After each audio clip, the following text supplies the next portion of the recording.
મુલાકાત લીધી છે. આજે શું પ્લાન અને પાણી વિતરણ માટેની શું વ્યવસ્થા? આજે અમે વડોદરા શહેરમાં અમુક વિસ્તારોમાંથી મળતા રજૂઆતમાં વોટર પ્રેશરની ઇસ્યુઝ, વોટર એક બે જગ્યાએ કન્ટામિનેશનનું રજૂઆતો અને પાણી ના મળતાનું સમસ્યાને લઈને રજૂઆતો મળી હતી.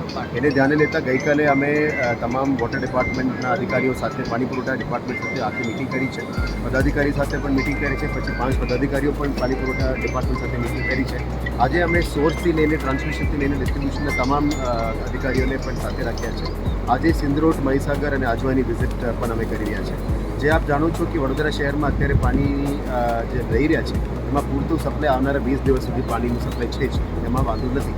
એટલે અત્યારે 206 જે આજવાની લેવલ છે એનાથી અમે આવનારા 20 દિવસ સુધી પણ પાણી પહોંચાડી શકીએ એમાં કોઈ ડાઉટ નથી. પણ સાવચેતીના ભાગરૂપમાં અત્યારે કદાચ વરસાદ મોડું થશે તો જ અમે સાવચેતીના ભાગરૂપમાં SSNLમાં પણ કમ્યુનિકેટ કરીને 30 mld માટે વધારનો અત્યારે એપ્લિકેશન કરી રાખ્યું છે. કદાચ જરૂરત પડે તો આ પાણી લઈશું. પછી આવી છે જે 125 mld ઈસ્ટ ઝોન અને સાઉથ ઝોનમાં પુશ કરવાની વાત છે.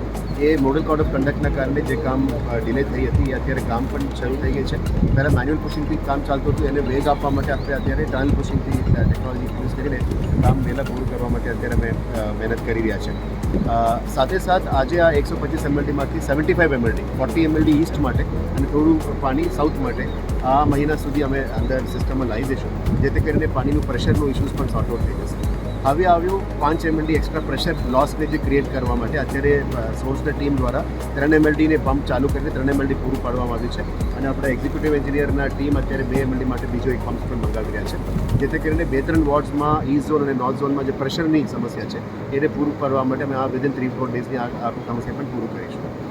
એટલે અને પછી આવ્યું ડિસ્ટ્રીબ્યુશન નેટવર્કની ઇસ્યુ. ડિસ્ટ્રીબ્યુશન નેટવર્કમાં પણ 2-3 જગ્યામાંથી અમને કન્ટામિનેશનનો ઇસ્યુ જે રજૂઆત હતી, આ શેના માટે કન્ટામિનેશન થઈ રહ્યા છે? કારણ કે 50થી 60 વર્ષ જૂના ડિસ્ટ્રીબ્યુશન નેટવર્ક છે સિટીમાં, એમાં જૂના લાઇન્સ જે ડિસ્કનેક્ટ ના કરેલા હોય એનાથી જે રસ્ટ પાછા આવતું હશે, અથવા કોઈ જગ્યામાં જૂના લાઇન્સ, ડ્રેનેજ લાઇન્સ અને વોટર લાઇન્સની બાજુ જતા હોય, APSના પમ્પિંગના કારણે ડ્રો કરતા હોય તો લાઇન બેક મારીને આ પાણી અંદર ઘૂસી જતા હશે.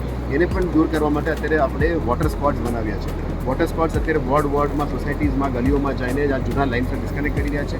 જે લોકો ખોટી રીતે પાણી મોટર મૂકીને ખેંચી રહ્યા છે અને આ કન્ટામિનેશન ઇસ્યુઝ આવે છે ત્યાં પર મોટર્સ પણ સીઝ કરી રહ્યા છે. આપણે વડોદરા શહેરમાં એકવાર આપણે પાણી આપવાનું ઓલમોસ્ટ 270 LPD આપણે પાણી આપીએ છીએ અને ઓલમોસ્ટ 700 લીટરની ઓલમોસ્ટ અમે પૂરું પાડીએ છીએ હાઉસવાઇઝ. એ આપણા આખા ગુજરાતમાં 4 મહાનગરમાં સૌથી હાઈએસ્ટ છે. છતાં પણ 2 વાર પાણી માંગવાનું જે પદ્ધતિ કોઈ શરૂ કરી છે, કોઈ પણ જગ્યામાં ખોટા ડિમાન્ડ્સ આવી ગયું છે કે અમારા ઉપર ફ્લેટ સુધી પહોંચાડી આપો, એ શક્ય નથી. કારણ કે એમની જવાબદારીમાં આવે છે. એમની એકવાર અમે પૂરું પાડવાનું અત્યારે આપણે કામગીરી કરી રહ્યા છે. થોડું ઘણું આર્ટિફિશિયલ પણ અત્યારે ડિમાન્ડ ક્રિએટ કરવામાં આવી રહ્યા છે, એને બંધ કરવા માંગીએ છીએ. અને અમે તમામ પદાધિકારીઓને વિશ્વાસમાં લઈને એમની વિસ્તારમાં પણ અમારી ટીમ અત્યારે વિઝિટમાં છે. એટલે આ જૂના ડ્રેનેજ લાઇન, જૂના વોટર લાઇન્સને ચેન્જ કરવાનું પદ્ધતિ આખા સિટીની ડિસ્ટ્રીબ્યુશન નેટવર્ક ચેન્જ કરવામાં થોડું વાર લાગશે.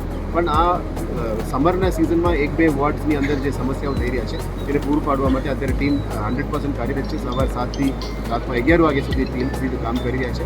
એટલે અમે વડોદરાના નાગરિકો એ જ કહેવા માંગીએ છીએ કે પાણીનું અછત નથી, પ્રેશરનો ઇસ્યુઝ છે. એ 1-2 વોર્ડમાં પ્રેશર ઇસ્યુ છે, અમે પૂરું કરવા માટે અત્યારે પમ્પ્સ પણ લગાવી દીધા છે. અને સાવચેતીના ભાગરૂપમાં એક્સ્ટ્રા પાણી પણ બેકઅપમાં અમે રાખી રહ્યા છે. આજે સોર્સની વિઝિટ પછી અમે ટ્રાન્સમિશનની વિઝિટ કરવાના છે અને ડિસ્ટ્રીબ્યુશન નેટવર્કની વિઝિટ કરવાના છે.